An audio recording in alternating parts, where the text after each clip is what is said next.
What is going on? Hey, what's up, man? How y'all doing? Alrighty. Doing fantastic.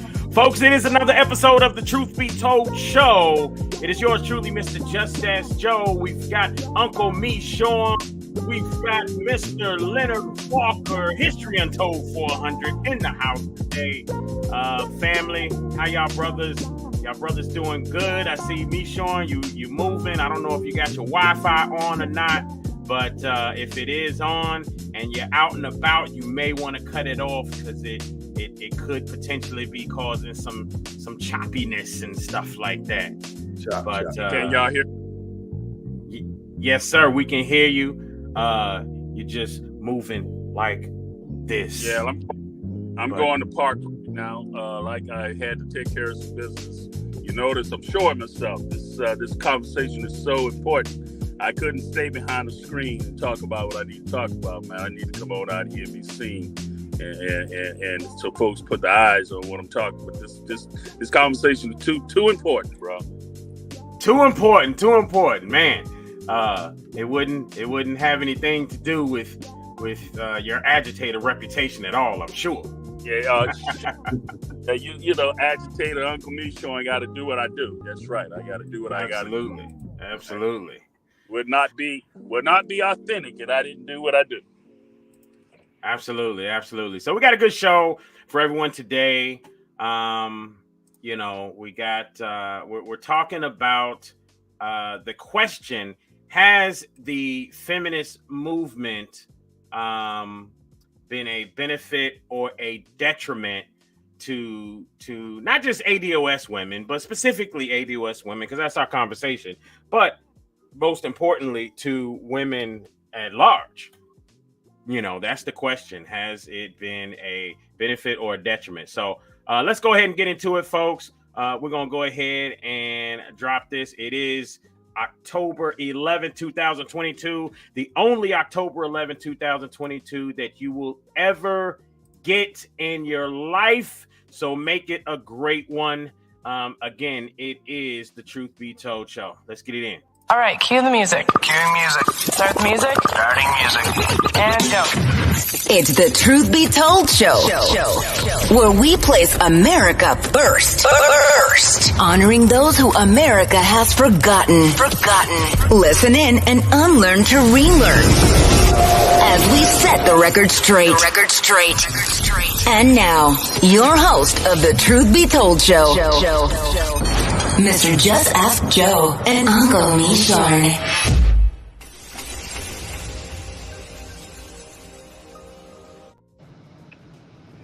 All right, so you know, we're getting into this, and we'll start out with a few current events, and one of which we want to talk about the Senate race in Georgia.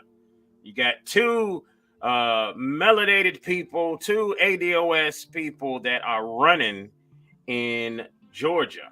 What do you guys? How you guys feel about that? Is it a good thing, a great thing?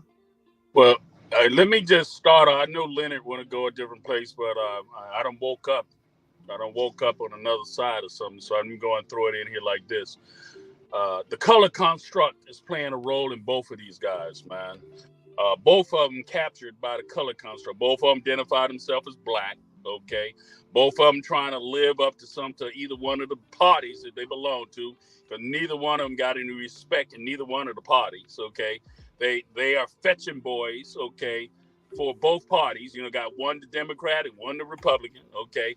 And they both answering to they're black, okay? When you answer to black, you answer into a box, and when you answer into the box, you only supposed to do what the masters allows you to do. So the bottom line is, at this point, information is not good on neither one of them. Neither one of them got a good track record. Okay? Who are the two? Who are the two named? Hey, we got what's his name? I know about Herschel Walker. I can't. That other gentleman. Man, Reverend I know Warnock. about Walker, but that other guy, I don't even know him. What's his name, Leonard? His name is Reverend Warnock. And see, just the fact that he says Reverend brother. Oh Lord. Oh my God. Oh Lord. Oh Lord. Hey, Leonard, can you come in and save these candidates at all? You got anything good to say about them? Yours now. Okay. I think the bigger issue here, like I said, is I think Uncle Michon is correct. Is both of them are kind of sketchy. Both of them, because Georgia's a battleground state. That both parties are coveting those Senate seats for both candidates. But the bigger issue here is the controversy with, I think, Herschel Walker. Oh man.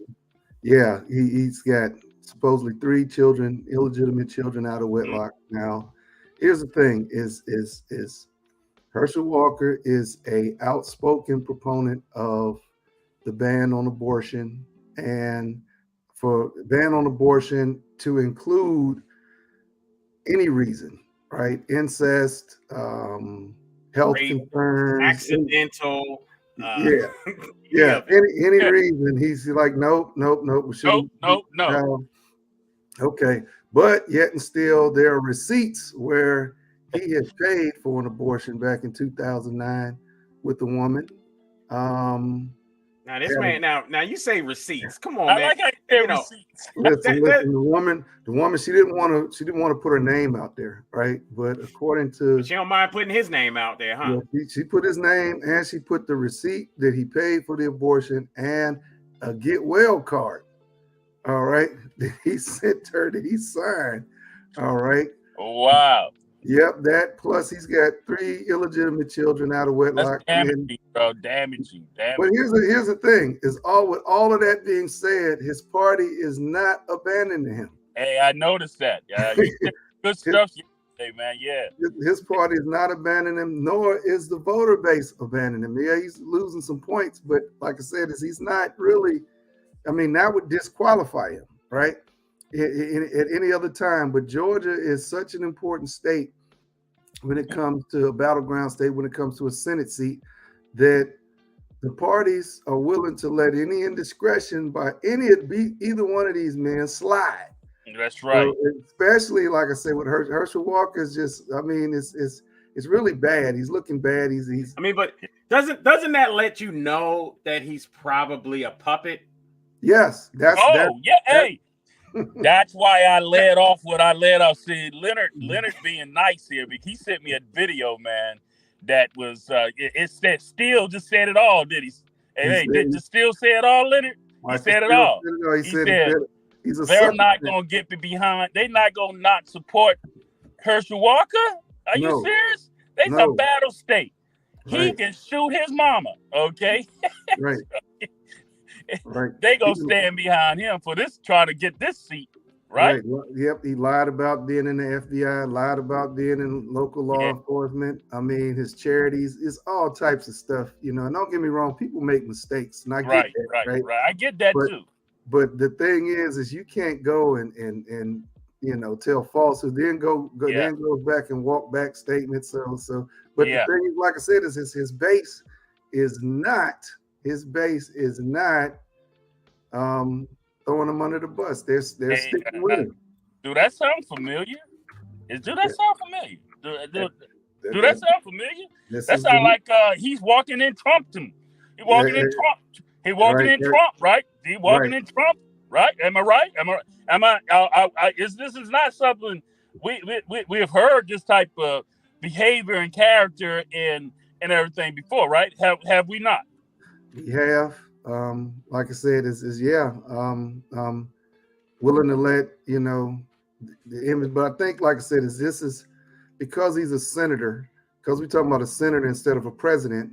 Because unlike how the Republican Party kind of threw Herman Cain under the bus for when we had the presidential election, in which Herman Cain would have truly transformed America if he would have did his 999 plan. But you had both Democrats and Republicans gang up. They massacred him, man. They massacred him, boy. To get him off the table. Get him off. But with a Senate seat, it's a little bit different. I mean, this is somebody that's going to create policy. And the thing is Herschel Walker is just going to be a useful tool for the Republican Party. I mean, don't get me wrong, I think we have to distinguish the difference between conservative ideals and values and being somebody who's a part of a party. Okay. He's going to be a useful. I'm not going to call the man an idiot or anything, but he's going to be a useful tool. A sycophant is what Michael Steele called him. He'll do anything they want him to do. So yeah. This is amazing. All right, to say, how do you have somebody so unqualified, all right, or so hypocritical, yet and still his base is got him. They got his back. Yep. Yeah. So a little less than a month from now, we're gonna see just how Georgia Got does. it play out. Yeah, we're gonna see just how Georgia does. So. Well, I mean, I guess that's the whole thing. We're gonna see how Georgia does. I guess Georgia is hurting. They're like, look, man, I don't know how in the hell Democrats done crept up in here, but we are getting our Republican base back. So I guess that's the move right there for Georgia by any means necessary. By any means necessary. Hey, we'll get who we want to talk in Herschel Walker's ear. That's but he's going to be the figurehead. That's all that matters. Exactly. We'll pull an Obama. Right? Yeah, we're gonna do another. Yeah, we pulled. That's man. You clowning, but that's exactly. Hey. Everybody know. Obama didn't get vetted like no other president before him. Not no other president. He did not get vetted.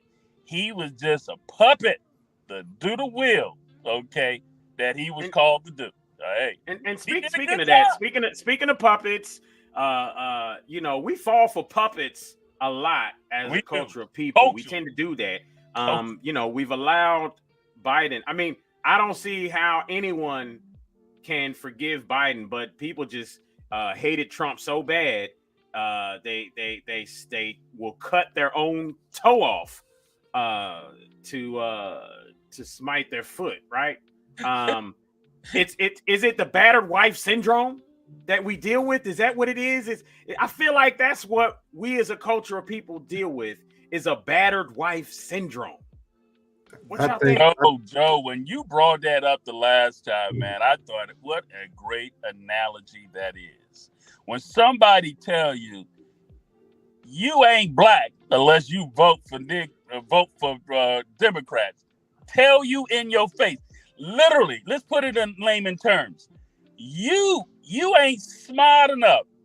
You ain't got your head on right if you don't vote for a Democrat. Somebody's telling you, okay, I don't have no respect for you unless you vote for me. They telling you this. That's just the same as someone dogging you, pissing you, or beating your butt, and you keep coming home, and bro, what a great analogy. I mean, just when you really think about it, what we're talking about is getting beat up on, right? So for over 50 years, we as a culture of people have voted in the 95 percentile. 95%. Democrat. Right. And nothing has changed. Over 50 years, and you still got the same stuff happening, only now it can be seen worldwide via cell phone cameras. Right. Yet we continue to vote in the wrong people because of an emotional attachment to our oppressor. And as long as our oppressor can come through and say something that makes us feel like they like us. Ooh, Massa like us now because Massa got hot sauce in his bag. Ooh, Massa like us now because Massa is Massa changed now. He ain't a racist no more. Right. When he wrote that bill before, he was a racist, but now he's not a racist no more. Let's give Massa a chance. So right quick is I'm gonna go deeper. America, period, has a abusive relationship. It's like being in a house where you have abusive parents to some of the children, not to all of them. Not all of them, some of the children. Some of them. And see, that's what you have, the house is a great house. All right. The house is, swimming pools, tennis courts, basketball courts. The parents are rich. It sounds like you're talking about Cinderella. Right. The parents are rich, but some of the children, all right, have to earn some of those riches through taking abuse. And some of those children, all right, have to watch their brothers and sisters get abused and then try to justify it in their mind. Well, if they just didn't shut up, or if they just didn't do this or didn't do that. But yet and still, like I said, is those abused children never run away from home. What happened? They never run away from home.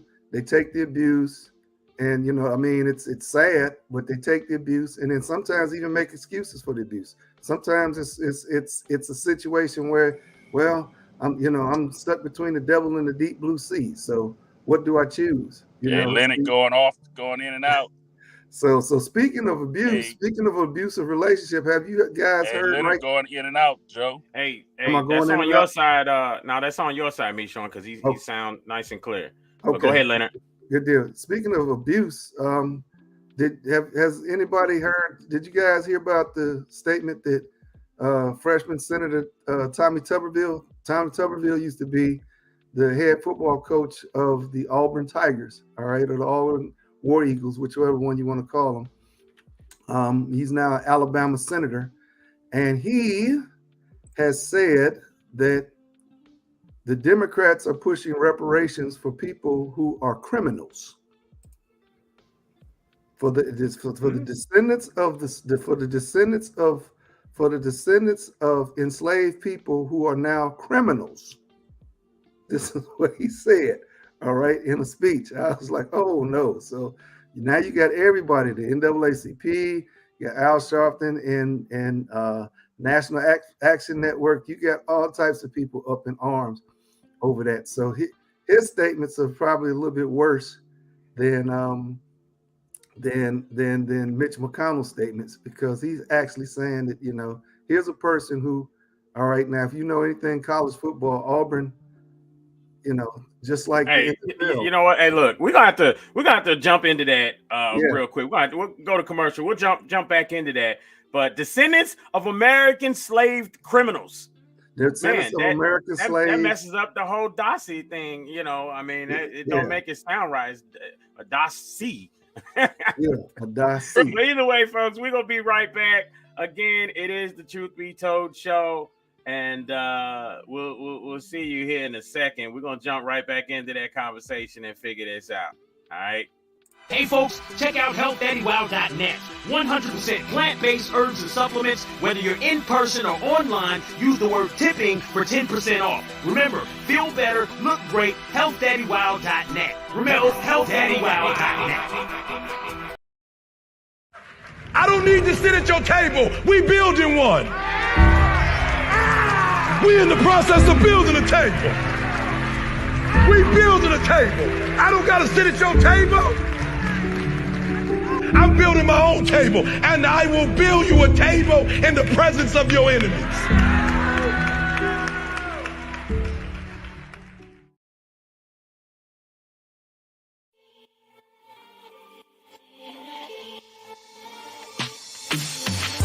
Habibi Trading Company, home of soap, sticks, and Saya Baba products. Over 400 locations at a store near you. Cincinnati, Ohio, Louisville, and Lexington, Kentucky, Southern Indiana, or find yours online at sayababa.com. Again, that's sayababa.com. Habibi Trading Company, where you can find fragrances to incite your senses.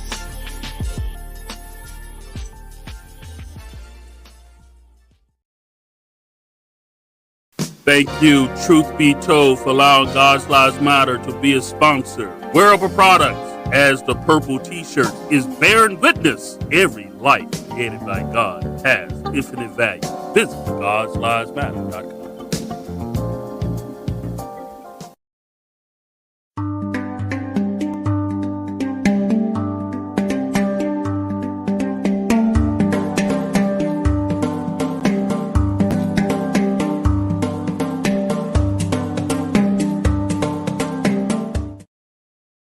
All right, cue the music. Cue music. Start the music. Starting music. And go. It's the Truth Be Told show, where we place America first. Honoring those who America has forgotten. Listen in and unlearn to relearn. As we set the record straight. And now, your host of the Truth Be Told show, Mr. Just Ask Joe and Uncle Mishorn.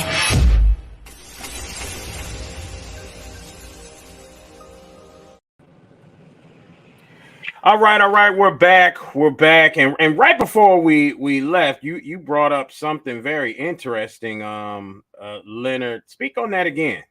Yeah, Republican Senator for the state of Alabama, Tommy Tuberville, has said that Democrats are supporting reparations for the descendants of American slaves or enslaved people that are criminals now, that have a criminal culture, a criminal element. That's what he is saying, basically. And like I said, he's got all of the organizations a buzz, to say the least. But the thing is about Tommy Tuberville is he was the coach of the Auburn men's football team, all right, for many, many years.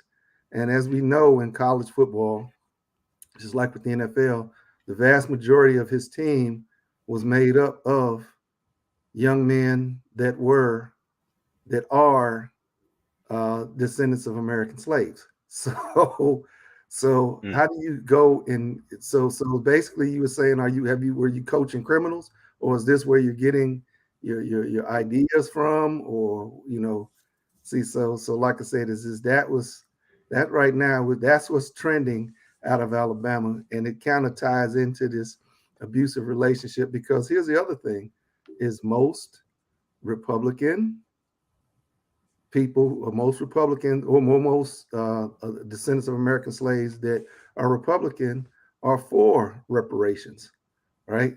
So, so now, how do you deal with this? Well, your senator now saying, "Oh no, y'all, you guys are criminals. Y'all don't, we're trying to pay criminals here, trying to give criminals rewards here." So it just makes for interesting conversation. Well, let's look at this. Battered wife syndrome. The abusive household. That's America. Abusive to some of its children. That's us, the melanated community in America. With that being said, how has that created an impact on feminism, especially specifically to the ADS community? And the topic of the day is, has the feminist movement, which there's so many things that happen, so many precursors that go on that set the stage for different things to happen. Like, somebody is pulling strings somewhere. They kind of know how this play is gonna go, right? They're pulling strings in order to make the play go a certain way. And ultimately, we've set the stage early on for the feminist movement. Roosevelt, was it Roosevelt got us in war and whatnot, which brought the women back out to the which brought the women back out to the workforce, taking the place of men, and then the feminist movement happened. So, ultimately, we set the stage for that. And I feel like, the question of the day: has the feminist movement been a benefit or a detriment to the ADS community? And with that being said, I do want to bring to the stage a therapist, a counselor by the name of LaQuisha Moore. Miss Moore, how are you? I'm good, besides chasing the bus down and dealing with some sinuses. So. All right, good. You chasing the bus down. That's pretty interesting. Do you do that often? You just go and run after buses? If I don't miss it, yeah. Okay. Oh, okay. Chasing the bus down. Okay, I got you. Okay, all right. I was confused. I didn't know what was going on. All right. So, Miss Moore, we're bringing this conversation. Has the feminist movement been beneficial to ADS women, beneficial or detrimental? And really, it's really all women. But specifically within our community, we're talking ADOS women. Then, this abusive relationship that we have with America, this battered wife syndrome. We keep going back, doing the same things because we want masses' approval. Ultimately, what do you say when you think about that ideal of the feminist movement being beneficial or detrimental to the ADS women and families? I think it's two parts. I think two things can be true. that it can be beneficial and it can be harmful at the same time. So the initial reason that feminism even started was, to draw attention to women's suffrage and like give opportunity, right? So that was like the initial wave of feminism. Now I guess it definitely has, went into more waves since then. But I do think that it has been beneficial to women in certain ways because, right, the opportunities wasn't there. Women had to deal with abusive men or deal with certain things that weren't right when nobody was doing anything about it. And then when you move on to the different ways, you're still dealing with like sexism and shaming and body shaming. And now we're moving into like a lot of feminists like focused on homosexuality and stuff like that. So but I do think that it was beneficial. But I don't think that feminism was the problem. I don't think that was really our fight as Black women. But I think we joined the fight. But I do think it benefited us, and we get more, opportunities occupationally, academically, those things like that. But I think it's been a detriment kind of to the Black family. So. Uncle Me, Sean. Here I'm gonna unmute you. Go ahead, there, sir. Yeah, and I just wanted to say it's good to hear your comments and everything. Hey, Joe, do you have the beginning? Which one you want me to play first? Queen. Are we gonna do the 3-minute video with the Black woman admits being strong and independent, or we're gonna do the Queen first? I wanted to do the Queen first because I want her comments in the first part of Queen. You would know where to let it off, where she was exactly talking from. Queen brought up a very good part here, and I want to get LaQuisha comments on that before we show the other one. Okay, let's go ahead and take a look. This is a video of Queen Aziza Muhammad, and we're gonna listen just a little bit here and see what she has to say about the strong, independent Black woman. Let me say this about that.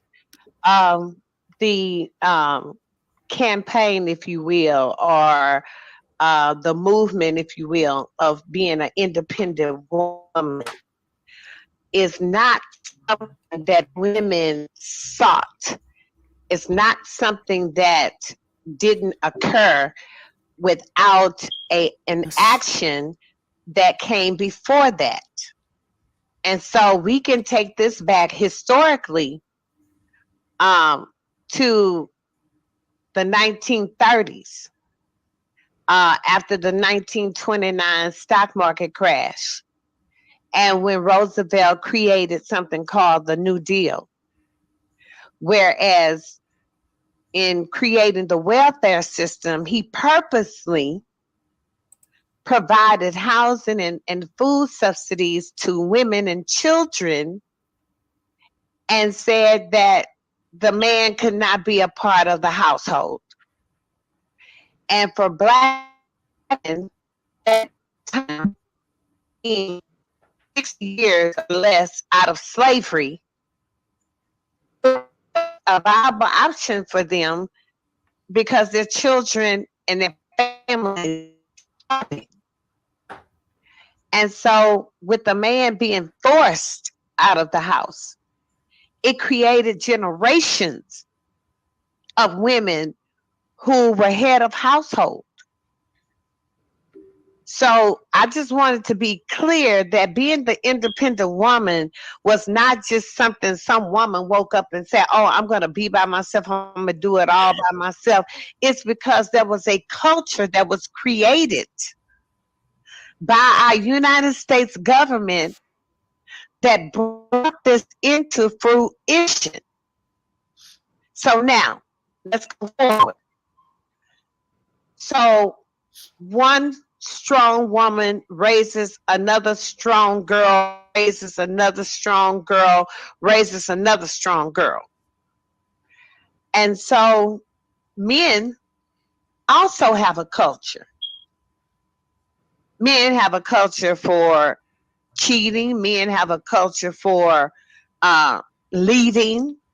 And it's easy for a man to pick up and leave when he's not taking his children. When he doesn't have his children in tow, it's easy for a man to pick up and leave, to start up a new household. But a woman who has children, she has to be almost considered.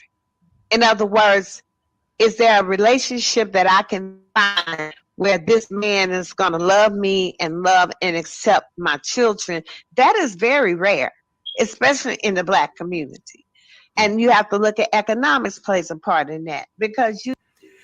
So, as we're looking at this, we're talking about a culture that, and I'm not sure if I want to say created by the United States government as she did, but definitely created by members of the government that were attached to private corporate industries, private corporate companies, who is the reality of who actually runs the government. Behind closed doors, we know it's corporations, major corporations and ownerships that run our government, because this is a business. It's a corporation. We are the product.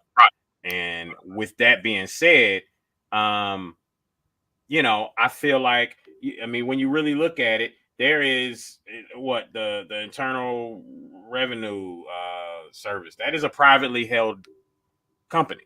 It actually has no real affiliation with the government, but try not to pay them and you will get in trouble, like it is all the government, right? So when we look at this, what let me just get you guys' thoughts when it comes to this. As you hear these comments, how does it make you feel? Uncle Michon, we'll start with you.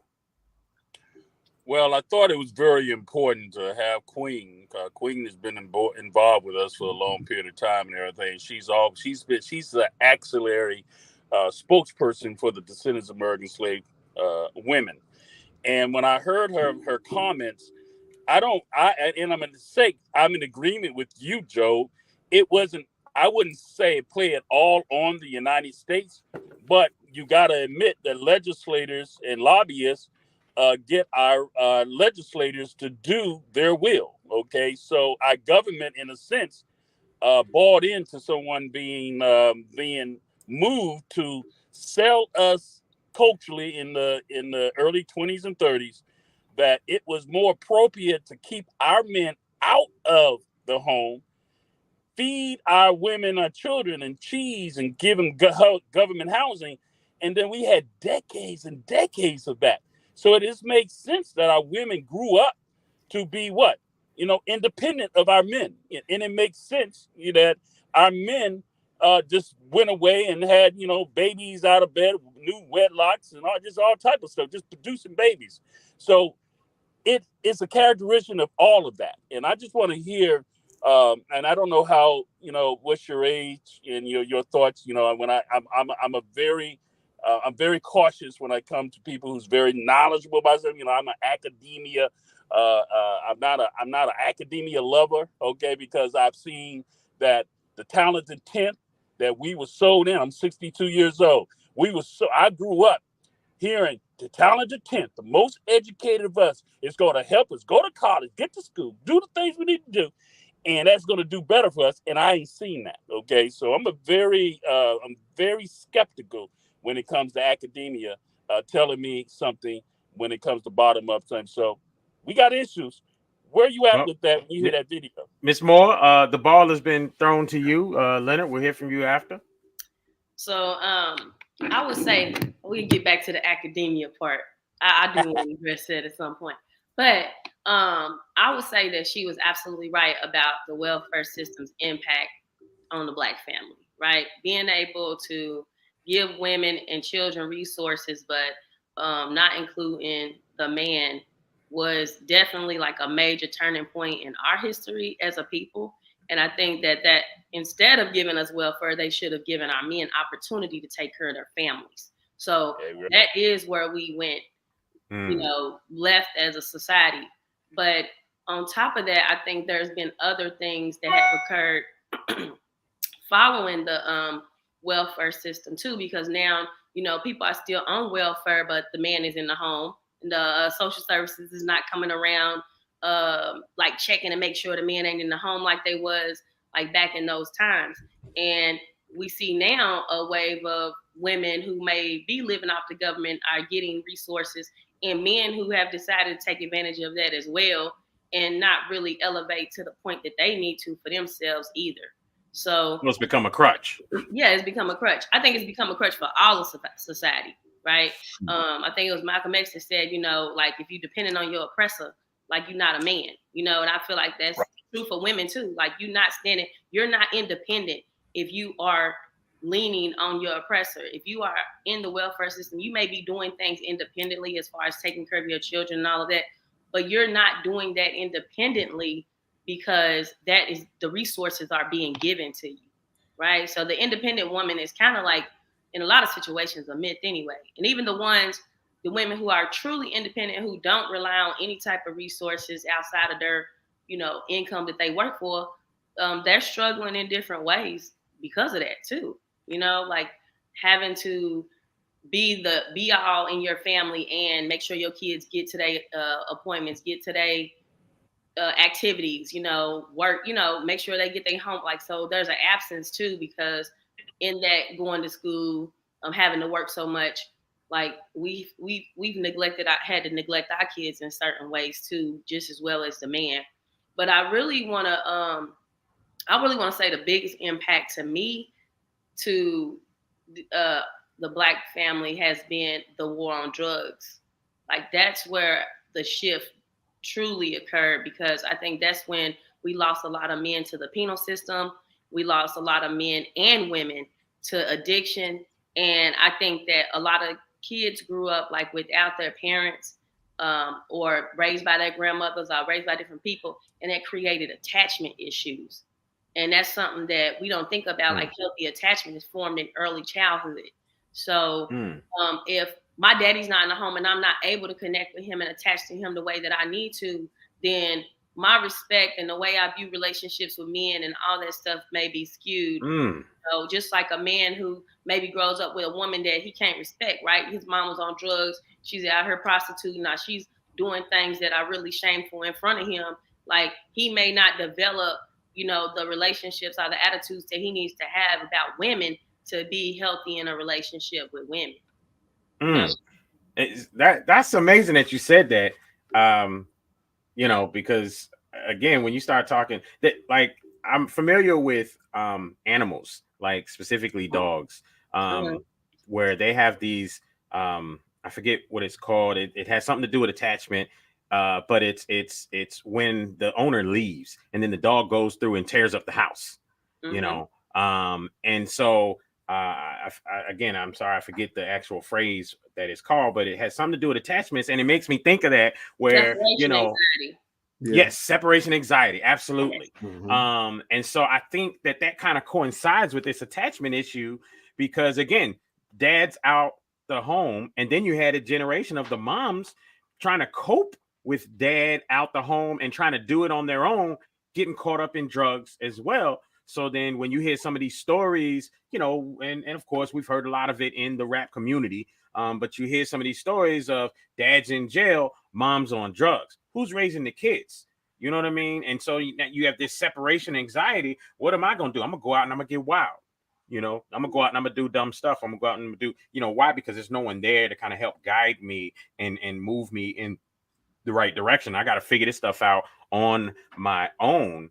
So, you know, absolutely. Leonard, you know, wanted to hear from you as well in pertaining to this video, and definitely want to get to this other video as well. Right. There's a lot really to unpack, and I'm just going to try to keep it as short as possible. I do believe the government has a crucial role in the destruction of the family, because I mean, if you look historically, all right, they've always tried to keep us, all right, descendants of slaves, at a certain position, in a certain caste group within this America. Okay, so like I said, is when you look at the studies and the history of it, it was the only thing, like I say, through everything that we had been through, the one thing that they couldn't figure out, why are these people still so resilient, right? And they figured it out.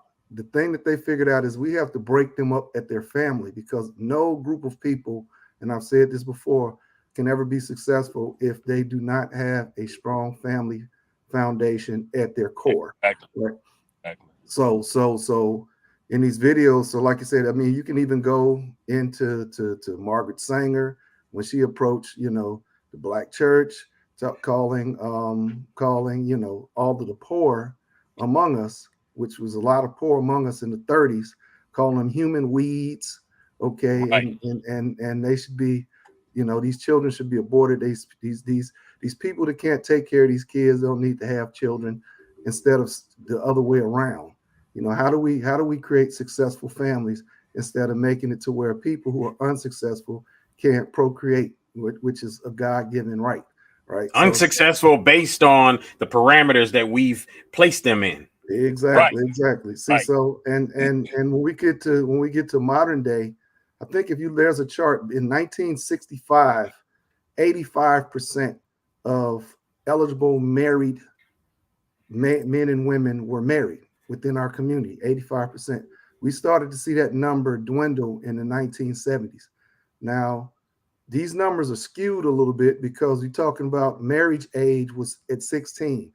In today's day, nobody's getting married at 16 years old and 17 and 18 years old. So that helps the marriage numbers go down.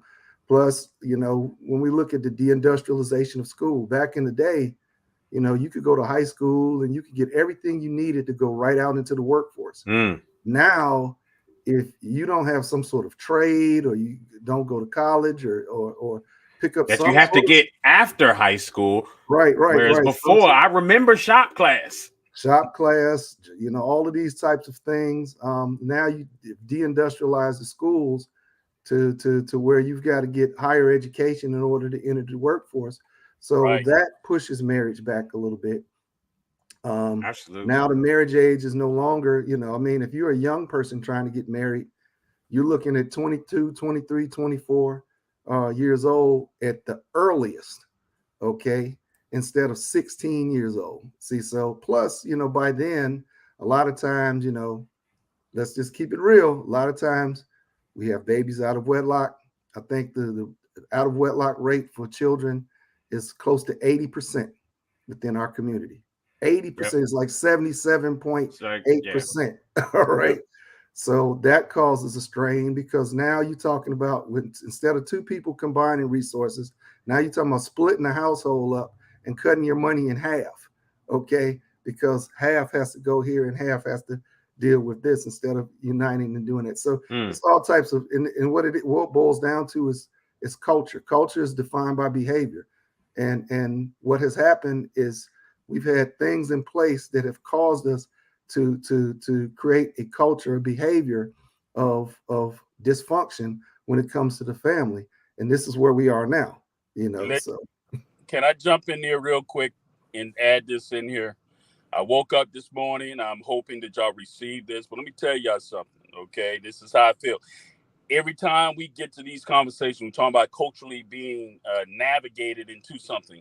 The Emmett Till story, we always elevate ourselves to the mother and what she went through, okay? And her son being beat down and killed the way. But you know what irritates me, okay, is that we never focus on Uncle Morse, Morse Wright, okay? What he had to do to sacrifice Emmett Till to protect his family. Nobody talks about that. Everybody talks about what happened. See, we talk about Jesus, we talk about religion, but I believe that Emmett Till was the Jesus and Emmett Till's mother was the Mary, and we didn't recognize that brother had to make a choice. Have y'all, they get ready to do a new Emmett Till story, okay? Did y'all realize that Uncle Morse, when those people came to his door Okay, that man had to make a decision. Either I sacrifice my nephew or I lose my life and my whole family. Okay, my whole family. Okay, they're gonna take him anyway. they're gonna take him anyway. Yep. And see, we allowed the dominant European culture to take us down the feminine position. I'm not mad at the feminine position, but I'm a masculine man. I get emotional in thinking about the character it must have took to decide to offer up your nephew to save his family. And not fight knowing that you could potentially lose your life nonetheless, but fight yet and still, but have the sound mind to say, you know what, if I do this and if I'm killed, where will that leave the rest of my family? Nonetheless. And so I definitely agree with that. I want to go to a quick commercial break. We'll be right back. But we did just get a call because that comparison with Emmett Till being Jesus. We got a call. Hello, WLOU. You want to kick us off the radio again? Well, because this time it's me, Sean, making the comment about Jesus and Emmett Till. But we're not even close to Easter like it was before when you kicked us off. Okay, all right, thanks. Well, we just got kicked off WLOU again for last time it was because Jesus had a natural baby daddy, which came out of Peter's mouth, and this time it's Uncle Michon with Emmett Till as a comparison to Jesus. Folks, we'll be right back. I've got to deal with this whole WLOU thing. All right, peace. We'll be right back, folks.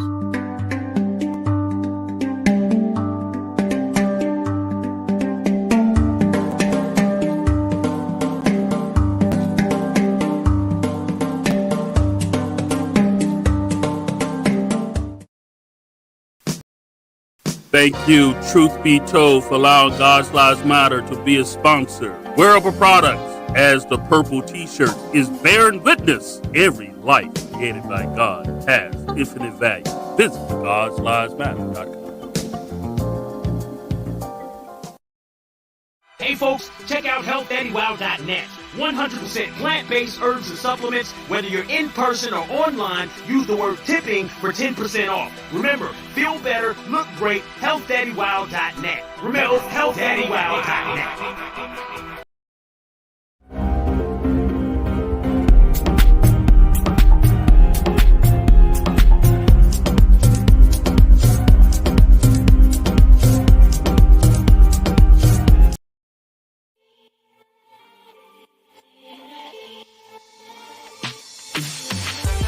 BB Trading Company, home of soap sticks and Saya Baba products. Over 400 locations at a store near you. Cincinnati, Ohio, Louisville and Lexington, Kentucky, Southern Indiana, or find yours online at sayababa.com. Again, that's sayababa.com. A BB Trading Company, where you can find fragrances to incite your senses.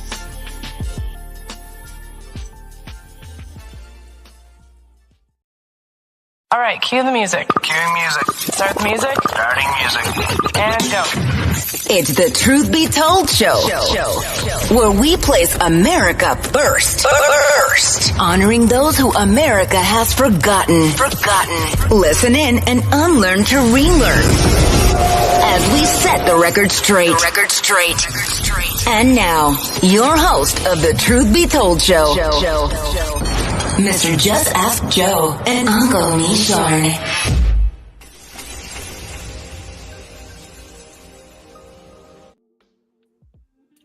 All right. And yes, you're right, Tiandra Washington. We ain't never gonna act right. I know you about to get out of here, Leonard, real quick. I want to get some last words from you before we let you go, and then we'll play this video. Just give us is there a solution to this situation? You said something the other day on the Tipping Point show that I think is a good solution. But what would, in your words, what would be a solution to this problem, in the here and now. And this problem being that right now, Black women are starting to look and say, hey, I think that I've been scammed by this whole independent woman thing. What, the Black family's broken up. What would be your solution? Okay. Before I give that, I would like to thank our guests for coming on. It's been refreshing to hear from a sister that has great ideas and is on point with what she was saying. I honestly believe that there's space and room. If you're a man and you have daughters, you want to see your daughters go far. You want to see your daughters have the opportunities that, and live their life in such a way that they can pursue the things that they need to pursue without being at odds with anybody else. So what's the solution? First and foremost, we got to talk to each other and not talk at each other. Okay. Right. We've got to come to an understanding that we have roles, and all of our roles are important. I use the analogy a lot of times of a car. If you had every piece of a car arguing, okay, every piece of a car arguing about how important they are. The engine is arguing with the transmission, and the transmission is arguing with the battery, and the battery is arguing with the steering wheel. Okay. There's one little teeny tiny little piece on the car that without it, that car can't go anywhere. And that's the valve stem within the tire that keeps the air in the tires. That's a cheap, little teeny tiny insignificant piece. But guess what? It's as important as that engine and that transmission as far as making that car go the way it's supposed to go, right? Or to drive properly. Therefore, each role that we have, all right, within our community, families, men and women, the roles that we're supposed to play, all of them are equally important. They're different, yes, but they're equally important. Some roles, some is going to be, it's all going to equal 100% in the end. Some people will give 30, some people will give 70, some people will give 50-50. So at the end of the day, we got to talk to each other.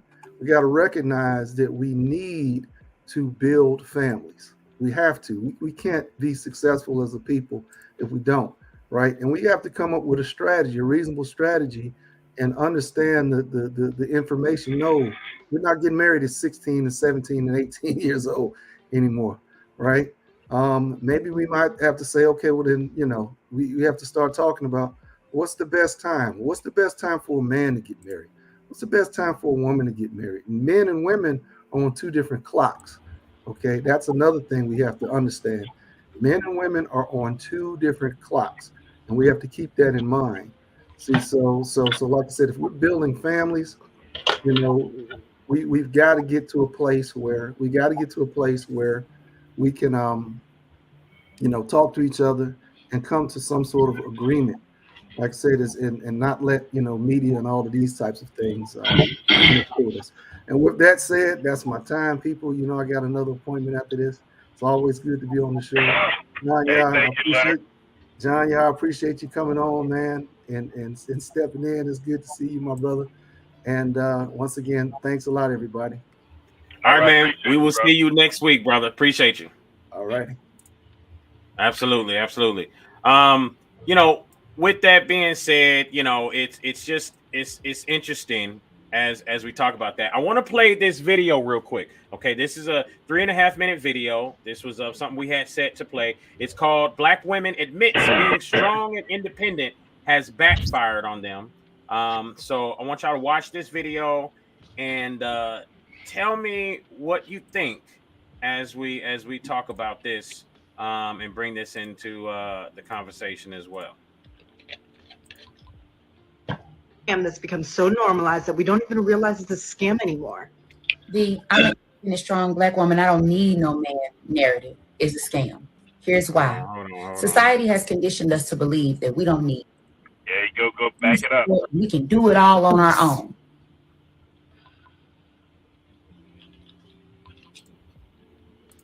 All right, let's get back to that. Yeah. Hey, back it up a little bit, Joe.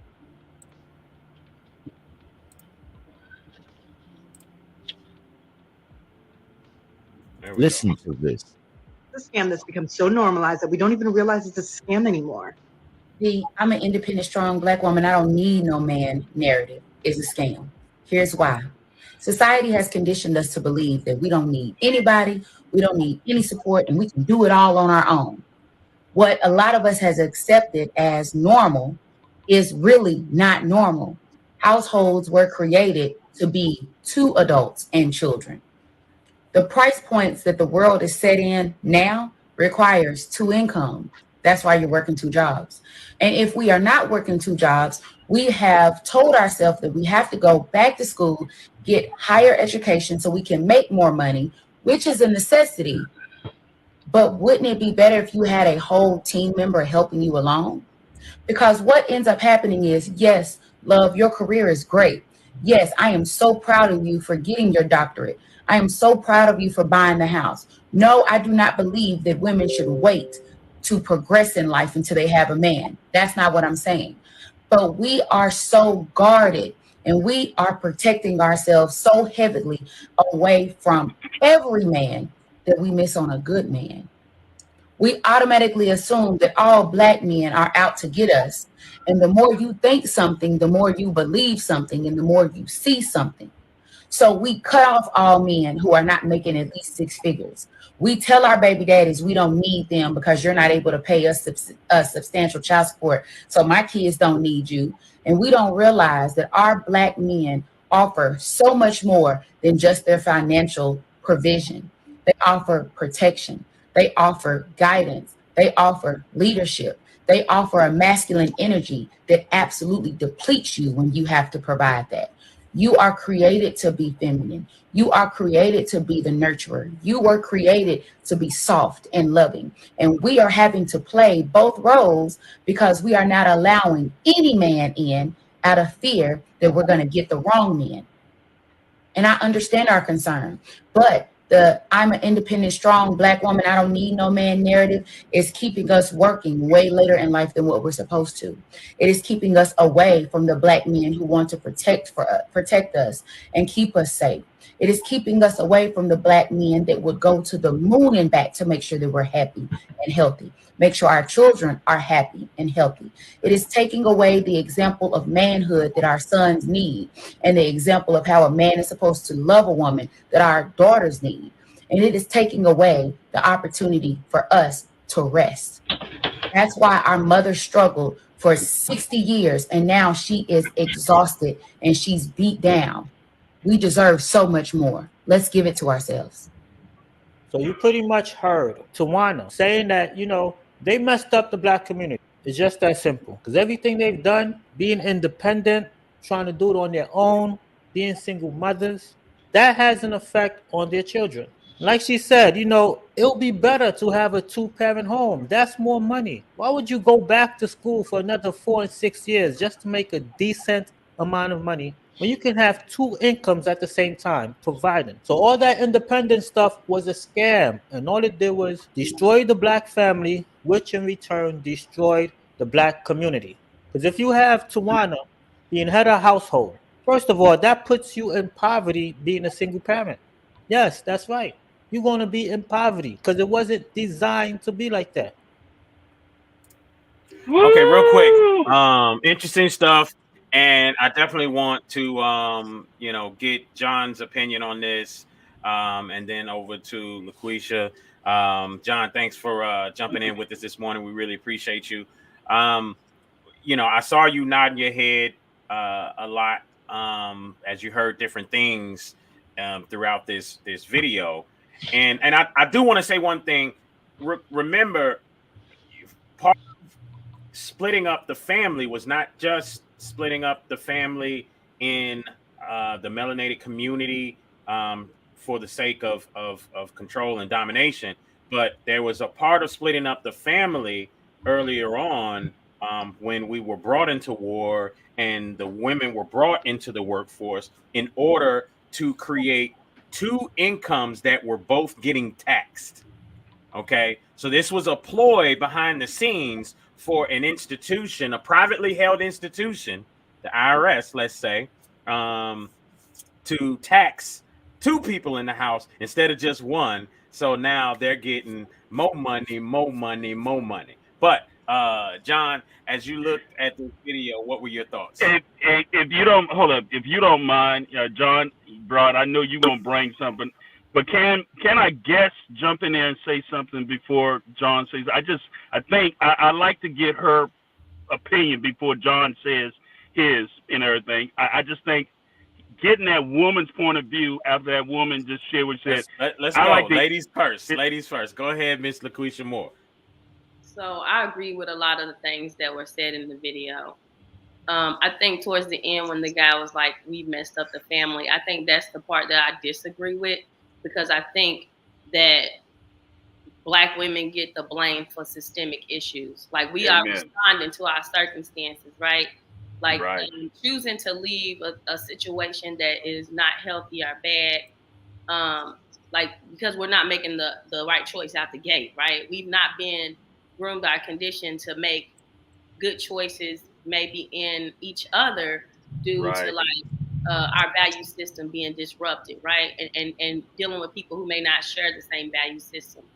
And also I want to lean to like even a lack of a spiritual foundation, like being an issue in those value systems being disrupted too. But I do agree with him, basically having a partner makes your life easier. But it doesn't make your life easier when you have a partner that doesn't know his role, okay? When he doesn't know how to walk in his crown in your situation, like that is not help, right? So sometimes like the woman is doing what she thinks is not only best for her, but best for her family. Because if I'm in a toxic situation, you disrespectful, you're hurting me, you're messing up and disrupting my spiritual and emotional and mental balance. Like I'm not able to be the mother or the woman that I need to be in my situation, right? So I think that's another thing that we're not, paying attention to. And I do think the plights of Black men get ignored, right? So definitely for the Black man's voice being heard. And I'm for marriage and all of that. And even though I've never been married, I want to be married and I believe in marriage. But I'm not gonna marry anybody, right? Now, sadly enough, had a couple kids back, a couple idiots back. No, I'm just playing. No. But honestly, and I get a lot of slack even in my family and from friends because I don't adhere to the child support system, right? I don't go after these men for financial, I just level up my own life so I ain't even got to worry about. And I think that that's what I have to look at when it comes to school and all that stuff, that we didn't go to school because we just want to be in school for forever, right? Like, okay, I don't want to be on welfare. So let me figure out what I need to do to increase my income, whether he helps me or not. Right? That is where the Black woman has like leveled up. And I think that even in education, when you're talking about academia, I think that we do have to pay attention to, we are in a system, like you have to learn how to dwell in the system that you're in. Or you have to learn how to create your own foundation, through entrepreneurship or whatever, right? So I think that we just figured out a way where, and I will be honest with you, not only did school help, increase my income, but it also helped me have income while I was, going through school as single, getting, those tuition checks or reimbursements or whatever. Those were a help, right? And so I think that that's where we have to look at, like, the Black woman is not trying to destroy the family, but she doesn't want to be abused. She doesn't want to be traumatized. She doesn't want to be disrespected because she wasn't raised. You know what I'm saying? You don't know how to recognize a queen because maybe you wasn't raised by one, and that's sad, and maybe even us as women, like I didn't grow up with my father, right? So I didn't know. I had one man in my life who was seemingly healthy and that I was thinking like, oh, this is the type of man that I should, marry or be with, right? But there's not a lot of examples of what to choose. And then, and so we're not doing what we want to do all the time. Sometimes we doing what we feel like we have to do. And that's where I think that we get a lot of blame, and where I think Black men and Black women need to get away from is we use each other's flaws as an excuse not to do our best. Oh, wow. And isn't that because we're in a sense in competition with each other at this We've stage in been the taught game? to be in competition with one another. Well, I think the oppression of the black man has created that. Yes. Because he's seeing her be able to get opportunity that he can't get. And that makes him frustrated because she may beat him down for not being in his rightful position, and he's having a hard time finding his footing in getting in a good place. And so that's where we kind of beat up on each other. Like, oh yeah, you might be in school or you might be doing this, but you need to do this for the kids. Or you need, like, black men attack. Me and another friend of mine had this conversation about how when we get upset with each other, we attack certain things about each other. And one of the things about with women is our motherhood gets attacked. And with men, you broke, you know what I mean? So you get attacked in like the financial or the not, being a provider type of thing. And so I think that's where we continue to put each other down. But where I think ultimately the black woman has gone wrong in particular is monetizing our most valuable asset. Like looking at a man just for his pockets is not right. That's one hand in the white man's pocket and the other hand talking about some black power. Black power. Yeah, and a lot of times exactly. Like, he's broke, he's this, but you get food stamps. You get you're getting taken care of in other ways and other opportunities that artificial. You're getting that artificial man. You're getting that artificial man. Yeah. But you're getting stepping stones, right? So even if you don't stay on them, whatever, you still got access to them. Like nobody ain't expecting you to go out here and work 40 weeks. If you decide to quit your job today, you can go down here to the L&N building and apply for all types of right. And that's why when women are like that, when they talk about black men not being in a rightful position, I'm like, you're not in your rightful place either. Right. You got an illusion of protection when it comes to your financial resources. But if all of this stuff went away today, you would be chasing down a black man trying to see Miss Moore. If you was close by, I'd come by and kiss you, girl. That was on point. Woo! But that's the truth. Yeah. So let's let my brother, he's patiently listening in on this conversation, and I feel like if we was to look inside of his head, we would see a whole bunch of people tapping on computers and stuff like that. If you looked inside of his head, man, and they formulating some amazing stuff right now. So John, take it away, bro. Hey, peace, everyone.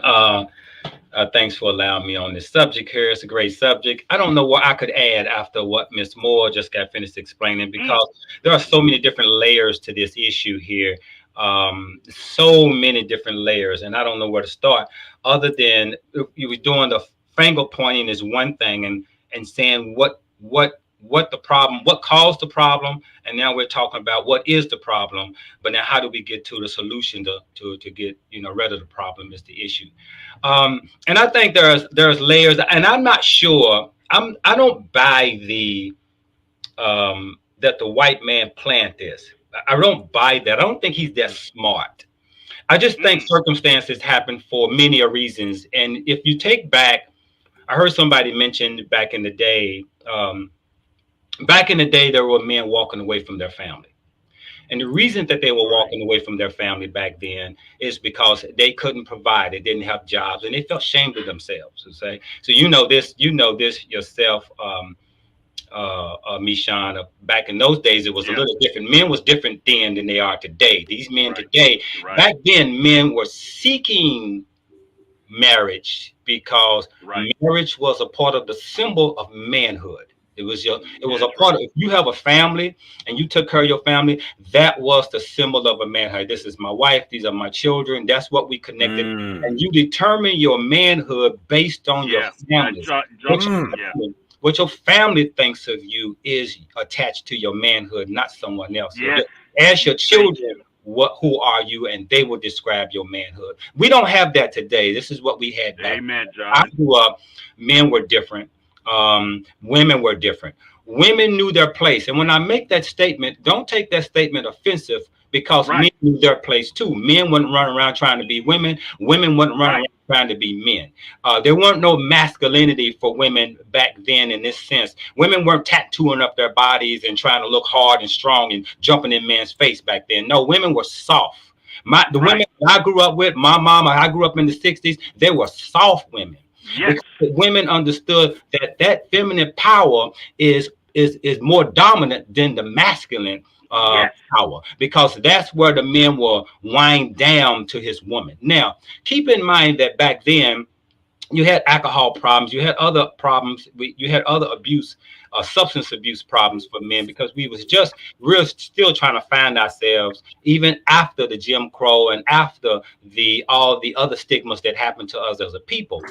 Now, when it came to giving women welfare, or when it came to that welfare system, now I thought that was, I didn't see nothing wrong with that as I read back and look at how the system worked for poor people in this country who could not afford to make ends meet, opposed to other countries where other countries didn't have no system to pay you nothing. Absolutely nothing. But back then, the men will walk away because of their shame, and they felt that the woman or his wife could do better without them. Now, I'm not justifying it. I'm just saying whatever's in his head was in his head. But it was a different mindset. Men wouldn't run around getting women pregnant if he didn't have a plan. Today's men run around just want to get women pregnant as though that's attached to their manhood. Look how many kids I got. It's another issue of trying to be hard and strong. I've been in a gang, I've been to prison. We attach our manhood to that. Now you got men walking around with their pants down, and we somehow attach that manhood to that. So we got this whole thing backwards. We also got it backwards of how women chooses men to be with before she allow her legs to be opened up. One of the things the sister says that's very important is the value system. What values do we carry? Now, this white man is not that intelligent. The question is, how do we fall into that lower value just because he spreaded some money to us? Yes, women can get upset if that brother walks away. Yes, if that brother acts as though he's turning away from her and the kids. Of course, that has happened. And of course, women have to figure out a way to make it. The black women had to figure out a way to make it, whether she was going to go to school or whatever. And why should she have a man in that house that ain't doing nothing, ain't paying them? That's one issue. However, the other issue is that, like she said, being in an abusive relationship, because when a man has that dominant, my pocket is bigger, you have to deal with me. There's an abuse that can come with that she has to go under. I can tell you many times of women back then accepted the abuse of men because they had nowhere else to go. And soon as the government or whatever said, hey, we'll give you a job, she had every reason now to leave that abusive relationship. There's nothing wrong with that. I find nothing wrong with the word independent woman, unless that definition means independent from me, because the women that I'm with are independent. And what does that mean? What that means is they're independent from economics, not independent from me per se. Now, my manhood and who I am as a man is still attached because that's what they need. My protection, my presence, because in a sense, if I was to die, if she is not capable of being independent economically, then guess what happens? She's gonna go around look for a man. So I done built wealth, I done built an economic system. He can handle it because she don't know how to be independent. What man doesn't want a woman that can survive? Raise your hand if you don't want a woman that's not educated, that can't survive out here without you. Okay, every man should want a woman, but you don't want a woman who thinks that her ability to be independent means absent you. There's a difference. So who put that in her head? I'm not sure, but I'm sure it wasn't the white man, because I never saw the white man say, hey, you kick out the man, I give you this job. Like, we know that back then women were given better jobs than men. But where did she get to the point to where she thought she was better than him? Where did that come from? I know plenty of women that making the money, they ain't kick their man out. And I know men right now, the roles have changed. He takes care of the children while she makes all the money. And they're getting along just fine. Somehow something creeped into our brains and our mindset to how we look at each other. And I think that's the piece, how we blame each other and point the finger at each other. Because at the same time we can point the finger at women, Because I can say that these young boys today that are killing each other, if you look at them, they were raised by single households, by women, right? Yes, Because they do not understand the manhood piece. But if I sit there and point the finger at women is the problem, then I say, well, where's the man? Because that same woman that didn't know, that chose the wrong man, she didn't have a father to know how to choose the man. So she didn't have what was called a measuring stick to what a man. He was absent. And so then you got these niggas running around her who didn't have a father, who did not, they did not see a relationship between mother and father and how they get along. And maybe, just maybe somehow these young boys grew up with a disrespect of watching their mama with different men that can have an effect on them. And then he goes out and mistreat the same woman that looks like him and looks like his mom, right? So we're talking about a situation that's going to continue to go over and over again until we do one thing that this sister mentioned. If unless we raise our value of who we are, independent value. And I'll say this, if the women shut her legs and stop opening her legs to these weekends, things will change. These young brothers will change if they can't get the pootie tang and they ain't getting it so easy. They'll change. And if the woman says, nigga, if you ain't in school, you ain't getting in here. Women start looking at a man's value and stop giving these men the opportunity to go and have sex and have a baby by you. Would change. There's a lot of beautiful women out here, and their minds are right now, but they done had several babies by the weakest man. Yeah, you go. And now here they are looking for a good man with value, but somehow they messed up when they were younger, when they was in their early 20s. And that piece right there, we got this cycle that continues. So how do we save our young women? I raised my daughter, and I raised my daughter since she was 3 years old. I got custody of her because her mother has substance abuse problems. So I took on the raising of my daughter.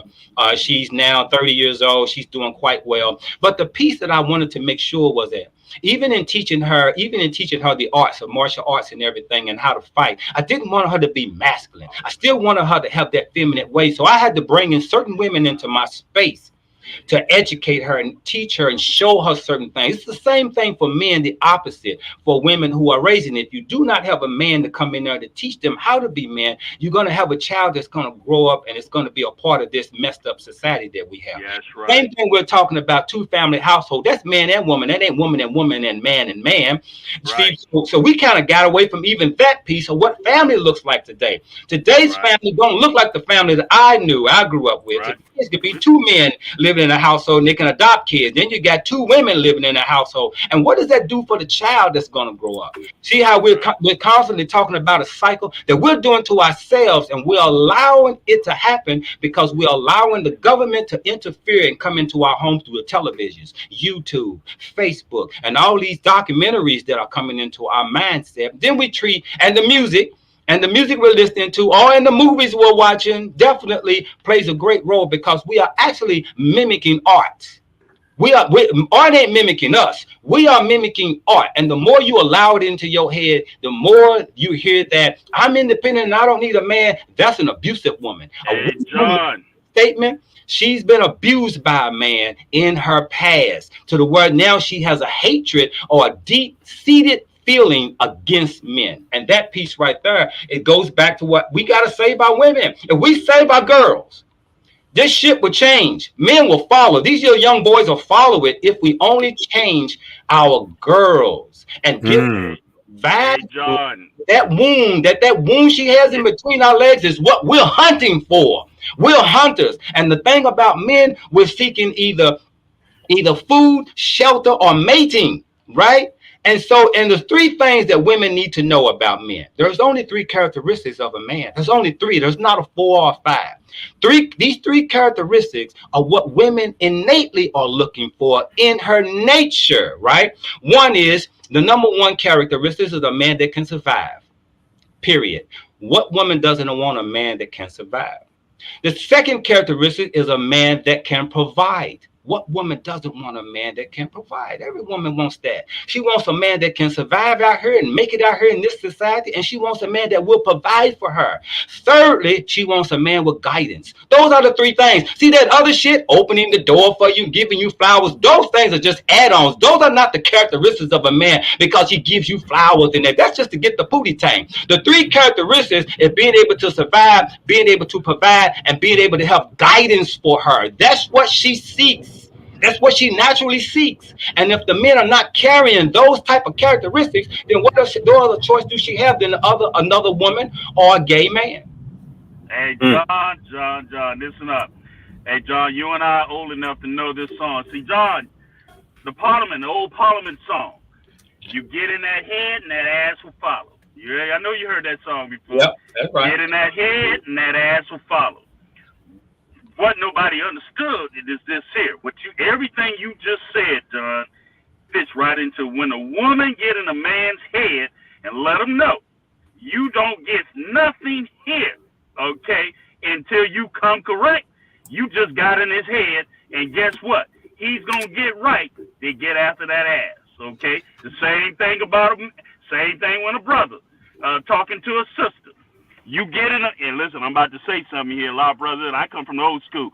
You tap the head, and the ass will follow. You get in the head, the ass will follow. Well, that's an old pimp conversation, okay? That's what pimps do. But you see, we used to be a time that a brother had to have a lot of good conversation to get in that head of that woman so she can give it up. I don't normally speak this way, but I gotta say it like it needs to say it. We have allowed the women to trick it, and we done allowed society to turn that thing on us. I see little shorties, little boys, following around behind women like little girls and everything, because the women done got in their head, and they following after them because they can't control themselves around women. Listen up, man. We got to do something about that. John, I'm glad that you came in and said what you said, man. I love you, bro.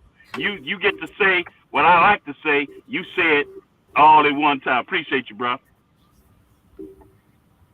Absolutely, absolutely. So, as we look at this, then, the question ultimately becomes, how do we fix it? And the answer, looking at what John just said, is, hey, we got to. It's not just our children as a whole, but it's specifically our young girls.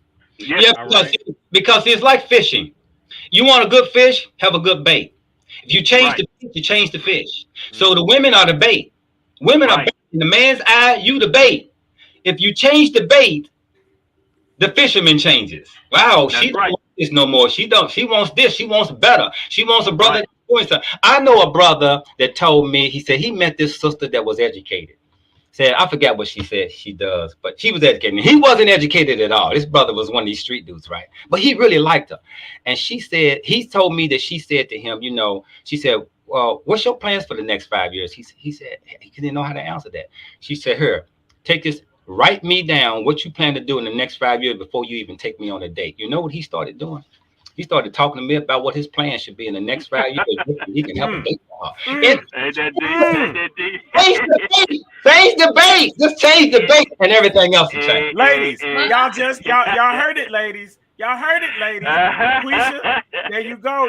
Hey, Miss Moore want to say something. I can see it. She got a little card. She want to say something. Let her get in there. Let her say something. She got to say something. And look, that little card, we need to print that out. What are you gonna do in the next 5 years? And give this to all women and let them go around and just drop that off. John, we gonna do that. Hey, we gonna print that card out, make it. That's gonna be a God's Lives Matter thing. We gonna put that. Hey, Joe, we gonna make that happen. Ms. Moore, what you want to say? I know. I can see it all on your face. Go ahead. Thank you, John, for your comments. I love them. I also love that you do karate because I got my black belt when I was 15. So the fact that you taught your daughter karate is amazing. But what I will say is I do agree that we are the debate and that we definitely have to change some of our ways in order to for society. But I think the issue that I get frustrated with as a woman is there's always an emphasis on the woman changing her value system instead of the men being groomed to have a value system, right? That he should have known what his plan was before he even got to her, right? That I should not have to be the one who helps you. Like yes, I am the help meet and I will help you, but you should know some things before you got to me, right? Like I should so I think that's where I get frustrated with the women always the undertone of blame for women. We need to change this.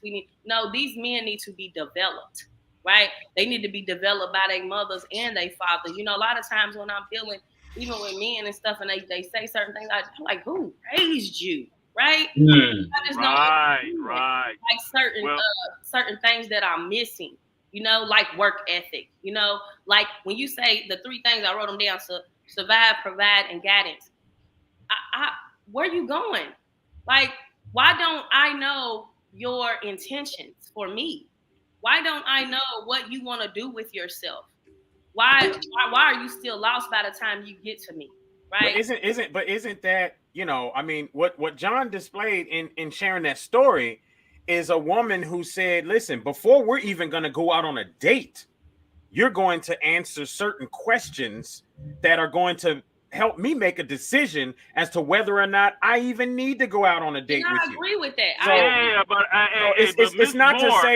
it's not to say that the blame is on the woman per se, that he should be developed before the fact. I mean, because every situation is different. But in this specific type of situation, you have a man who's used to being able to walk into a woman and there's some certain things that kind of happen more than others. So as a majority, he's able to walk to a woman. He's not going to get that. In this instance, he got that. He got the minority of a woman who said, I have standards and I'm going to make sure that you have standards before we ever even go out on a date. You know, I don't see an issue or a problem with that, because when 2 come together, it's up to both to sit there and say, hey, I got values, you got values. If one caves in and doesn't focus on those values, then guess what? You know, you're gonna let you're asking for some future BS to happen. Hey Joe, but I gotta support Ms. Moore in what she's talking about. Oh, absolutely support her. I gotta support what she's talking about. It is imperative that a man knows who he is, where he's trying to go. There's a difference between a male and a man, okay? A male is food, shelter, sex, and fun. If a male comes to a woman must be able to immediately understand, I'm listening to a male who's specifically food, shelter, sex, and fun, versus I'm looking at or listening to a man when she asked him and talked to him, and this man has a plan. When this man has a plan, he prioritizes his food, shelter, sex, and fun. So a woman got to be able to know the difference between a male, food, shelter, sex, and fun, versus a man. So Ms. Moore is actually right, okay, when she say when a man comes to her, it is her responsibility as a female to evaluate, am I standing before a male or I'm standing before a man, okay? And she only knows that by keeping her legs closed and evaluate, is he solely interested in food, shelter, sex, and fun, and I'm about to be all that? Or do he has a real plan for me, for my children, or my future? Ms. Moore, that's what I think that you was talking about. That's a thought moving forward, yes. But when we talk about the idea of in the past, us not having a measuring stick, you know, young boys without a mother in their life not having a measuring stick for picking the right woman, young women without a father in their life not having a measuring stick to pick a good man, then ultimately that, you know, is the problem of how we got here. But that's moving how we forward, got here, right? Exactly. Moving forward, I'm only talking about what John moving forward. said is the shit. Well, I definitely do agree. I told you I agree with what John said. What I'm saying is that the value systems aren't always developed in the men. And so they are not knowing like who to be in a situation, right? And a woman letting them, she is the gatekeeper to a man coming in, right? Like that, I do agree with that. But at the same time, I think we have to look at why is it that you want women to be ready, right, and men can be underdeveloped, and now it's her responsibility to develop that man or to. No, I don't agree with you. No, because men follow women. What did John say? Men follow women. We are the hunters. We're trying to get that. Hey, Joe, stop. I gotta enter it. We being bred that brainwashing, that nonsense. God created man first for a reason. Woman got distracted. That's the past. No. It's still the fix present. The future, moving forward. If we fix the value system in women, in our young girls, men follow. Guess what? You create a generation of new men and women. It's a combination of both, bro. But I think we need our men to improve their value system. So a woman will know, a young woman would understand that I got a man. To put that all on the woman, change yourself to make a man, that's BS, man. We need to get our men. It's not even up. changing themselves. No, it's honoring themselves. But why? Yeah, honoring themselves, right? Why Exactly. You teach women that they need to honor themselves, but you don't teach men that yes, they need to honor themselves, that their body is a temple too. That you shouldn't, just like I shouldn't come to the table with multiple baby daddies and this, you shouldn't come to the table. You shouldn't come to the table with multiple babies and everything. Exactly. I'm sorry, man, but I gotta back. I hear you, Michon, but we're not looking at this right. I don't believe. So think about it. Right here, right now. If we start grooming the young ladies, because men follow the women, because men are hunters, because men, because the ladies. No, you can. But guess what? Who's the more intelligent being? I believe it's women. I know because I have twins. Hey, brother, right? see, let me talk. Okay, let me speak, Michon. So, I have twins. My son benefited. He did everything like a regular boy, all right? And they had every of the same opportunity. But let me tell you something. That girl, she just somehow, some way, she just smart, just off the bat, just the way it is. He benefited for having her as his big sister because as soon as she got the information, she shared it with him. Men follow women. They do. It's said in rap songs all the time. That's why they market to women, because women are the ones buying the albums. So if you focus on grooming, yes, we're gonna focus on grooming the man. Ain't nobody saying to sit back, let the women. You fall in the same role the black churches have been doing to us for the longest, man. That's common sense. All right, that we're going to groom the young men as well. But they don't. If you put that emphasis, we're talking about moving forward. We're talking about today through the rest of the world. That's the same narrative that the black church has been doing to our community right now. Okay, great. That's the same. It's the same narrative. What? Michon, let me finish my sentence, please. All right. So, if in fact we go ahead and we focus on the women, put that emphasis on there, the young girls, we're gonna still focus on the guys, but let's emphasis that grooming the young girls from this day forward. All right, we ain't talking about what happened in the past, what the church did, what everybody did. From this day forward, guess what? You're gonna have more success. You're gonna have more success with a society of people. Okay, you know what? I just want to know why an old and outdated process, bro. Why can't there be emphasis? Egalitarian emphasis, like both people need to know and learn certain things. Exactly. Agreed. You don't want him disrupting her because he doesn't have it together and he doesn't know the things that he needs to know. So I know you're saying develop the men too, but I think it's like this thing to focus on. He's the leader. If he's gonna have the guidance, the survival, the provision, he needs to be developed to have those and know those going into looking for. He needs to be coming to the table that way. He needs to be coming to the table that way. Not letting the woman be the one. Sex be the motivating factor. Not let the sex be the motivating. Thank you, Ms. That's Moore, what I'm that's exactly But- right. but- Not but- allowing. but do you sex guys being not a motive. see? Do you guys not see that it will change? No. That the sex won't be No, the no, I motivating agree. It factor hasn't as changed you move yet, brother. forward? It hasn't changed yet. I It don't. hasn't Oh my changed God. yet. That's Gosh, we are talking about today moving forward. It We're not talking hasn't about changed what has happened in the yet. past. I do think it would change certain factors, right? Women wouldn't be maybe with men who were underdeveloped. They wouldn't have babies by men who were underdeveloped. Right, But my right. thing is, where do we find men who are developed? Where do Right, where thank do you. men It comes Thank with the you. example that John just gave. Because So I know, you because I was that guy as well. I remember at 19 dating a woman or going up to a woman that was absolutely amazing. And she was 21, 22, 23. And I go up to her at 19.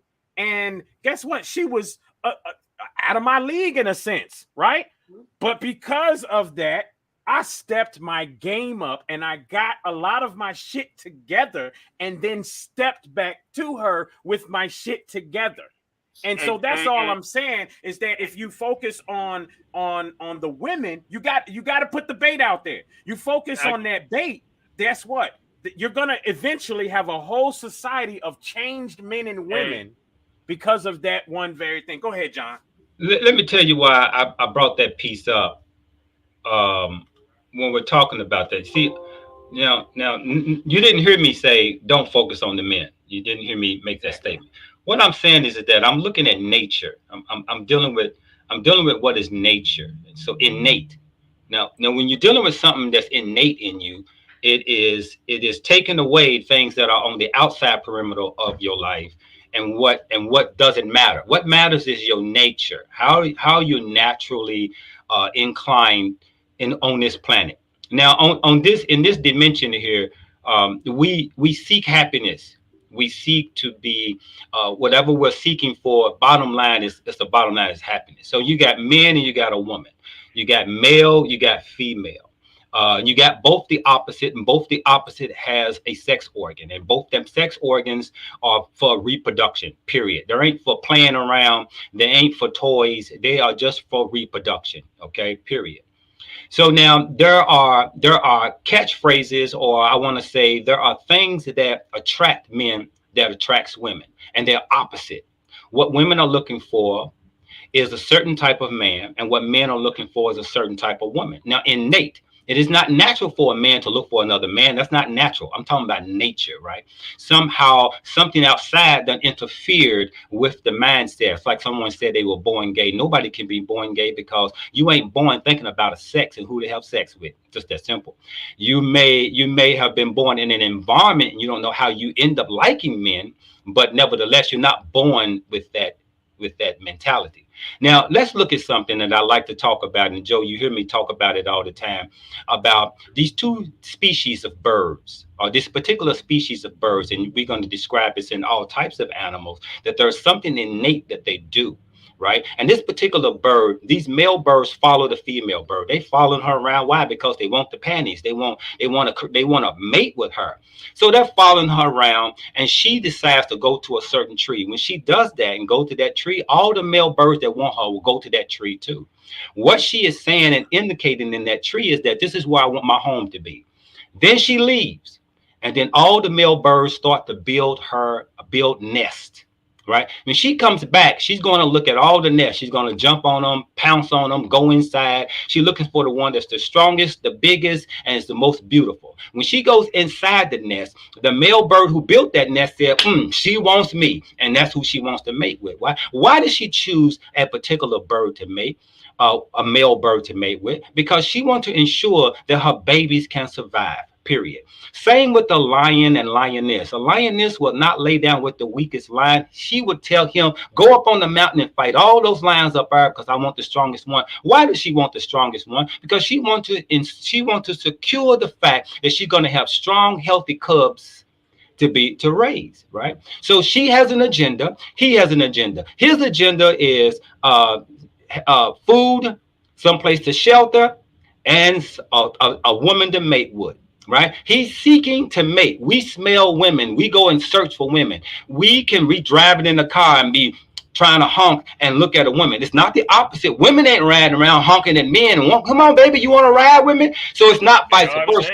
So this is what I'm speaking is when I'm speaking about the psychology. This is the psychology of how men function. So if we are hunters, surely we are. If you don't understand that, then you don't understand men.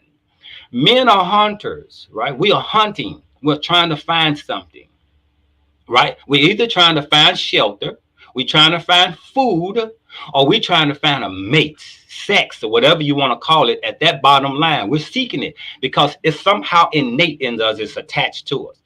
All I'm saying is that if women wasn't that easy, these days women are easy. If the women are not, and I'm not going to make a blanket statement, but you find more of the easiest women today than ever before. Back in my day, prostitutes, the way prostitutes dressed back then was you could go to church. A prostitute back in them days could go to church with those clothes on. Women today are dressing like prostitutes. They ain't even prostitutes. They got all this shit out. They got all their ass out. And they ain't even searching for sex, right?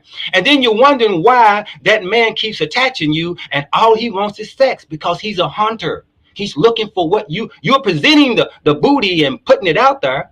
But that ain't really what you want. You really want you a good man that can take care of you and do the good things. But actually, you're dressing and sending a signal for him because of sex. So you got men knocking on your door in your inbox because you're showing all your tits and stuff. Because we are hunters. So you're drawing us in, and you don't know why you're drawing us in, because you don't know what you're doing is that you have put something out there and you're dangling it out there, and we are hunters. So all I'm saying is this. I know this for a fact. As I raised my daughter, my daughter was not allowed to date no one without. My daughter's like at the date. She saw somebody interested in her. She said, "Dad, meet my dad." Right. My daughter, when she was going to prom, several boys wanted to take her to the prom. My daughter said, "You got to meet my dad first." Every one of them but one said, nah, because he had bad intentions for my daughter, right? Only one that said, "Yeah, I'll meet your dad," and that's how it's supposed to be, because these guys are hunters. So if she keep herself sacred, they will change. So the right one came along. My point is that how do we change the mindset of girls if we cannot change the mindset of boys? If we change the mindset of girls, the boys would naturally follow. If the girls start saying, "Hey, I'm looking for," if let's say rap songs. Let's say there was rap songs out here and all this music was about, "Hey, get an education. Hey, do the best thing to get me." If she was singing that, and that would become the theme song, that becomes the mantra of listening to, that would change the game of how women choose men, and men will stop. These young boys will stop running. See, women are attracted to that shit. Men walking around being hard and gangster and pants hanging down. He knows she's attracted to it, right? Somehow women got this thing. These women today got this thing. I want a tough guy, interested in men coming out of prison and got the tattoos on his body. She's searching the wrong thing. She just don't know it. My point is that I'm just saying that these Negroes out here in the street, some of these Negroes won't change. If they can continue to get women like they're getting, what's the point of changing? They're not going to look at themselves and change. But I agree that if you begin this mindset, the woman that has changed, she will raise a child the same. The man that has changed, he will raise the child the same. But where do we start is the question. Like right now, because there's a whole bunch of niggas out here with their pants hanging down trying to have sex with women. And there's a whole bunch of women out here that will have sex with these type of men. How do we stop the process? I'm not saying don't educate the men. What I'm telling you is this. The most valuable of the two is the woman. Because she's the one that's left raising those children by that Negro that had a baby by her and he's bounced. She's left with the child. She's the one that's got to raise the child by herself. She is the one that will be left raising, going through all the pains of having that child while he ain't even in sight while she's pregnant. You see what I'm saying? She's the one that will be left raising that child while he's off gone with another woman. That's my piece. Change her mindset.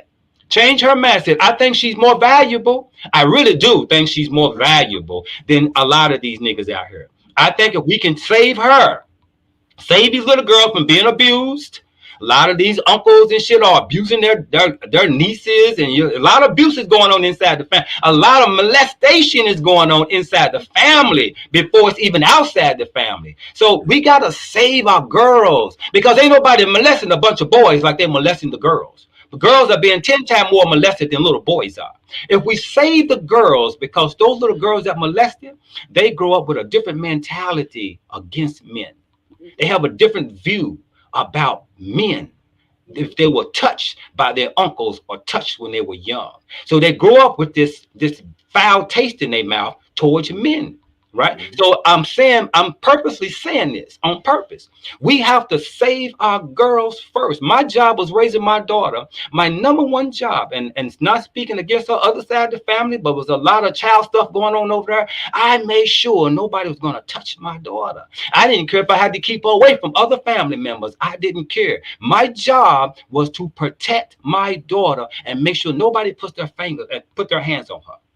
Yes. So save the girls is my thing. And I do get that. I definitely agree with everything you said. And also even the mentalities where you were talking about even women, girls being molested and stuff.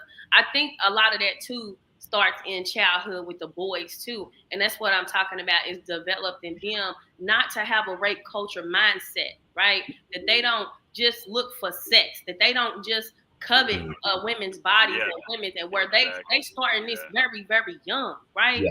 And that's the thing, is that sexual perversion that continues to permeate our culture, and those are the things that lend to, like you said, the mindsets of the women going against the men.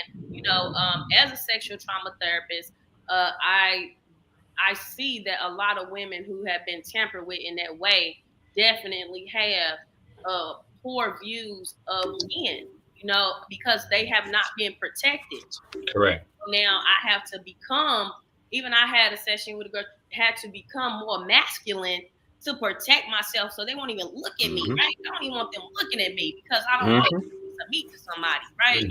So that's the thing, is like, when I was talking about developing the men, is helping the boys see that that woman is valuable, that she is not just private parts. You know, that she is to be protected, not just by me, the man who's going to be with her, but that all men in our community should be protecting the girls. And that if you don't want, if you feel like you don't like that women, you see women as hoes or whatever, then don't perpetuate that.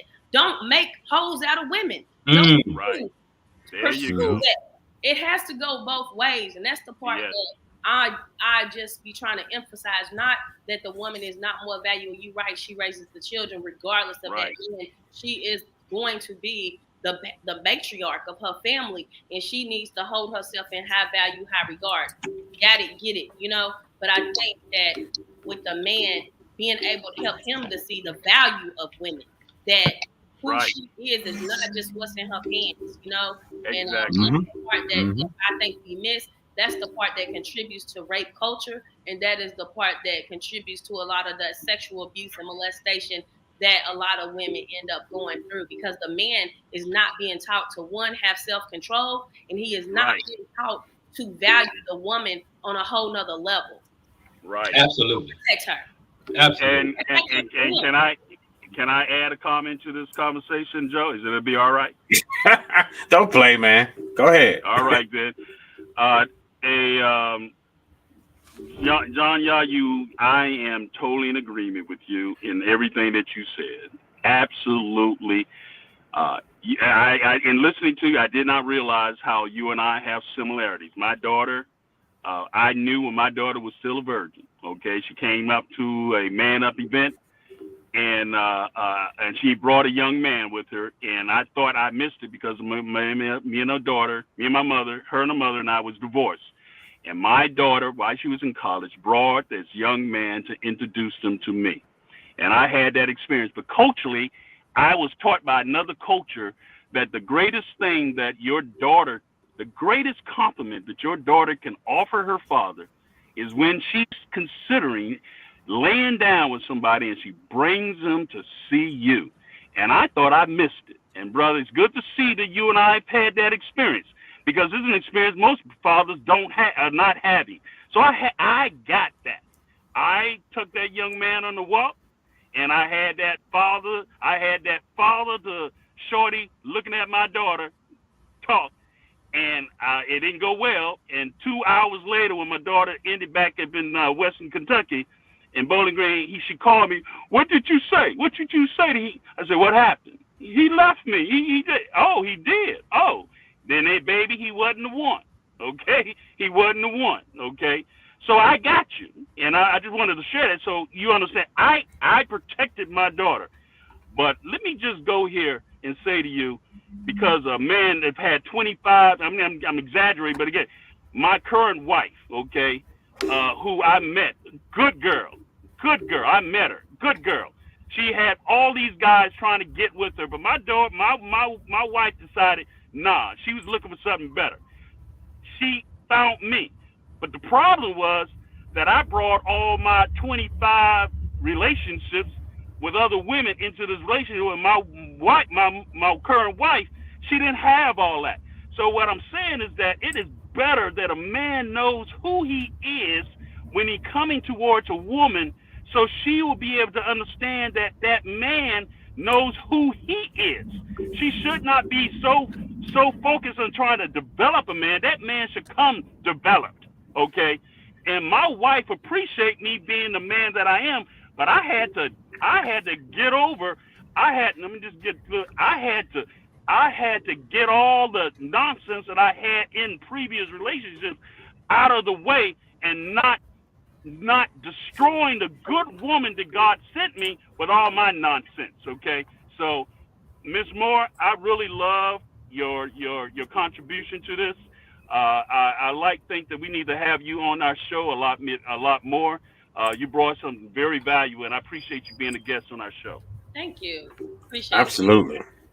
Absolutely. I think that just having a woman's perspective is absolutely important in a conversation like this, but especially having a professional's perspective, and her being a woman, especially of melanated descent. So definitely thank you for being here.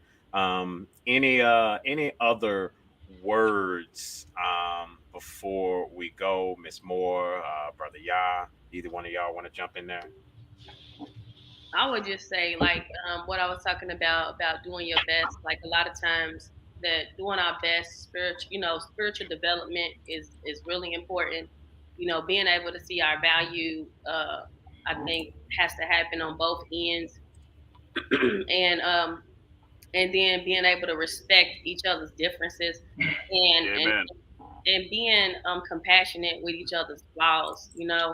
Because nobody's perfect, but I think that, like I said, we do use each other's flaws to go against each other and not be our best self in situations, which leads to separation, and then we spend the rest of that time fighting over who's the better parent or who should be doing what, instead of coming together. One of the things that I would say for myself as a woman is, it was very important for me to keep my kids' fathers in their life, despite our our relationships ending.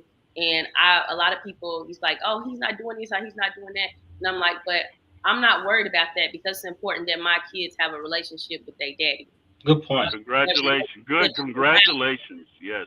And I think that we have to change our mindset. And sometimes I'm like, oh, it's a broke girl's mentality. Like, I got to get his money. Like, you get your own money so that you ain't got to worry about his, and your kids can still have a relationship with their dad. Because once it's over, the man really isn't obligated to the woman, but he is obligated to that child. And I think that let monetary things stand in the way of relationship, because those are two things. And what a man has to offer goes beyond his pockets, and it is invaluable, unless he's not a good man for that child. But if men are not doing anything to harm their child, letting all that other silly stuff get in the way of that relationship, it causes that child a lot of issues later on, and it does. That's right. Underdeveloped in other relationships. Absolutely. Anything, John, before you go? Yeah, exactly. I think I appreciate you, Miss Moore, on tackling these subjects. I know we had you on our show before. on these relationships and or dealing with the psychology of men. And it's something that I always teach, and we teach on our show, and I teach individuals on the levels of about self-evaluation, of raising your value. Number one thing each and every individual need to do is raise the value of who they think they are. And I think that's extremely important to have a goal that you see that you're reaching for. I think for most of us, we have low values of ourselves. We see each other low, and this is why you have the weed smokers, you have the people drinking, you have the people at the lowest economic are having the most children. Um, you have so much going on, but it's based upon value of how we value ourselves. And I think one of the pieces that I'm really studying a lot now, psycho-cybernetics, dealing with the mindset. It's one of the things I've been always studying for years now, is how the brain works. And I'm even an author of my own understanding of how my present life actually stem from my thoughts.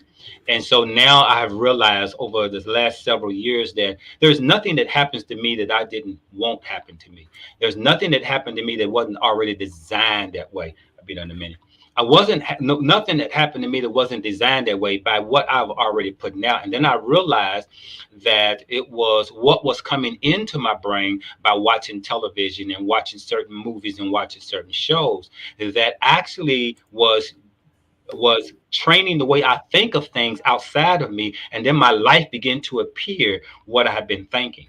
And when I started learning this is something that I try to focus on and teach a lot, specifically our people, because I believe specifically the men and the women, we have too much influence based on the outside. As I've studied psychology, even in marketing, why you see billboards, billions of dollars are being spent on billboards on the highway. Well, why the highway? Shouldn't you be paying attention to the road? Well, the highway, the reason why that is because when you are focused on something, is what you're not focusing on that reaches to the subconscious faster than what you're focusing on. So this is why signs are like this on the side of you, but you're focusing this way. We don't understand how the psychology of the brain works with our peripheral vision and what comes in our brain through our eyesight and through our hearing and through our smell, right? And so there are certain things launch into our brain that becomes an IP. If I'm driving down the street and I have an IP of a Pepsi, that's because I'm drinking a Pepsi, I'm drinking the IP, the intellectual property. I'm riding down the street and I don't see a Pepsi sign, but a Pepsi sign going past me. My subconscious mind saw it and creates a craving inside my body for a Pepsi. So next my next stop, I'm going to get a Pepsi. This is psychology. This is how marketing works. And we don't understand that this is what they're doing to us through television and movies. And if you study anything about subliminal message, just Google subliminal message was banned in movies back in the 50s. What does that mean? What that means is that they are capable of putting stuff into your brain and making you think a certain way or feel a certain way based on something you saw. And this is where we got to turn it around. If you're not going to get into turning off the television, if you're not going to get into turning off the music, you're not going to be able to retrain your brain to where you can see your value go up and see your lifestyle change. What we love to do on our show, and I love to talk about, is based upon what elevating yourself of who you think you are. The life in front of you will follow.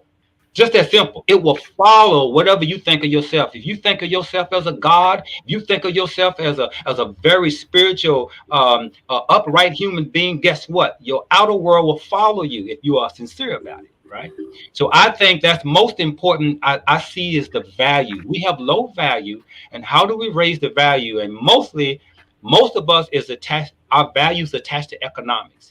We ain't making a lot of money. We feel low about ourselves, and we don't understand our true value if your value is attached to money. And I just want to add to that conversation, and this is just gonna say my little 2 cents here, and this is why I brought it up concerning academia. I'm a bottom up brother. I've never been to college, but I'm always become very careful about these Jedi mind tricks that so many academia people likes to bring on when they speak so eloquently and they speak so well. And people who are, that's what is happening to our demographics of people as we are descendants of American slaves. Our men were forced to be silent because the dominant European culture led us to believe that we needed to seek after the same educational academia things that the dominant European culture boxed us into chasing. And so many of us decided that that was the avenue to go. But we forgot that our authority to exist comes from our creator in the way that you think and how you feel about yourself. So I always say to my people who I mentor is be careful about those who's trying to be that Jedi mind trick and trying to get in your head and cause you to do and act a certain way that is only pleasing and elevating them. Because when you elevate them, then they get to say that I did that for you, okay? And I've said, let no other person ever elevate you other than yourself and your creator. So that's the truth, and let that be truth be told. Absolutely. Absolutely. Well said, Uncle Me, Sean. Appreciate that. Great conversation today. I hope that there's some people out there that heard some things that love what they heard, and able to take some of that and employ it into your life as well, and move forward expeditiously and exponentially within your life as you grow in abundance. Folks, that has been the Truth Be Told show today. We will see you next week, same place, same time. Peace. Peace. Hey, Thank Ms. all Moore, y'all. I need to get in contact with you. I love you. All right, love you. Friend me on her. I'm Elder Denise Moore on Facebook. Hey, Absolutely. Hey, absolutely. Take care now. Yeah, have a good day. See y'all. All right, cue the music. Cue music. Start the music. Starting music.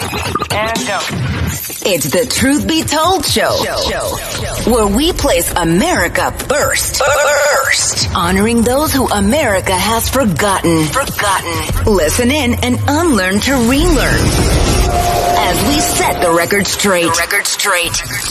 And now, your host of the Truth Be Told show, Mr. Just Ask Joe and Uncle Me Sean.